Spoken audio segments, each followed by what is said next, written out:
Новые федеральные меры поддержки в борьбе с коронавирусной инфекцией ввел президент России Владимир Путин. Семьям с детьми до 3 лет выплатят по 5000 рублей в апреле, мае и июне. Получить пособие могут родители с правом на материнский капитал до 1 июля текущего года, даже в том случае, если средства по сертификату уже потрачены. Заявление на пособие можно подать дистанционно. Это важно сделать до 1 октября.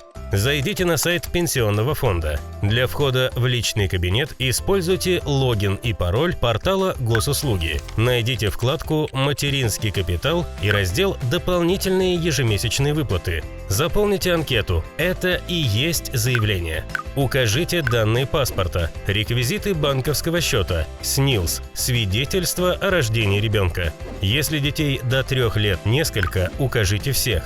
Нажмите кнопку «Сформировать заявление» и получите уведомление в личном кабинете о том, что оно принято.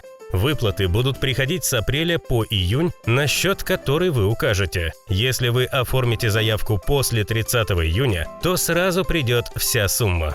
Деньги каждой семье выплатят из федерального бюджета, и размер материнского капитала не уменьшится. Это поручение президента России Владимира Путина. Берегите близких. Вместе мы все преодолеем.